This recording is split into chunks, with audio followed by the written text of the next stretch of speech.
Perbedaan proses penulisan kitab Injil Kristen dan Al-Quran. Taurat, Zabur, Injil yang disebut dalam Quran, setelah saya pelajarin, ternyata itu bukan Bible-nya Yahudi dan bukan Bible-nya Kristen.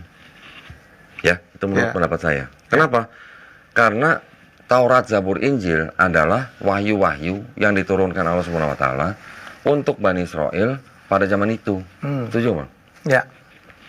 Jadi kalau begitu, wahyu bentuknya seperti apa sih?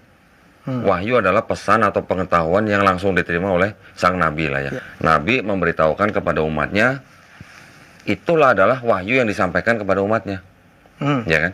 Nah, ketika nabi itu sudah nggak ada, wahyunya kemana? Yang ikut bersama nabinya berarti kan? Iya. Saya juga sudah mempelajari bagaimana Bible-nya Yahudi tersusun, kapan disusun, oleh siapa?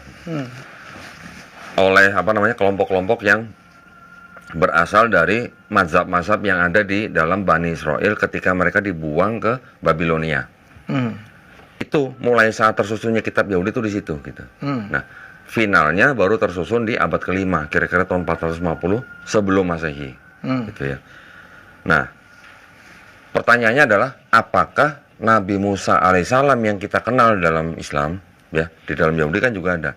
Apakah Nabi Musa yang menulis kitab Taurat? Apakah Nabi Daud yang menulis kitab Zabur? Apakah Nabi Isa yang menulis kitab Injil? Ternyata bukan semua, Bang.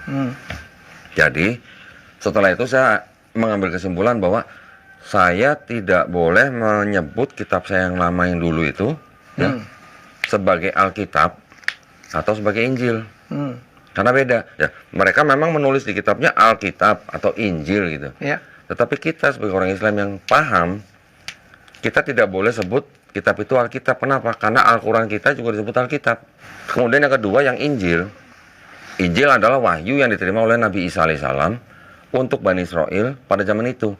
Nah, sekarang kalau yang dimaksud oleh Bible-nya orang Kristen yang disebut dengan Injil itu kan ada 4. Matius, Markus, Lukas, Yohanes. Ya, 4 ini, apakah ini wahyu yang diterima oleh Nabi Isa? Mungkin masih ada 1-2%-nya lah ya. Tetapi secara overall ini ditulis oleh orang-orang yang tidak pernah ketemu dengan Yesus. Yang ngomong siapa? Ahli-ahli perjanjian baru sendiri malah. Dari kalangan Kristen. Nah, karena keempat-empatnya ini semuanya anonim. Tidak ada nama penulisnya. Gitu. Bagaimana bisa disebut ini sebagai wahyu yang diterima oleh Nabi Isa atau Yesus? Sedangkan kalau di Quran, kita mempelajari dalam tradisi Islam, setiap ayat Quran yang turun melalui malaikat Jibril alaihissalam kepada Nabi Muhammad SAW dituliskan oleh para sahabat di depan Nabi.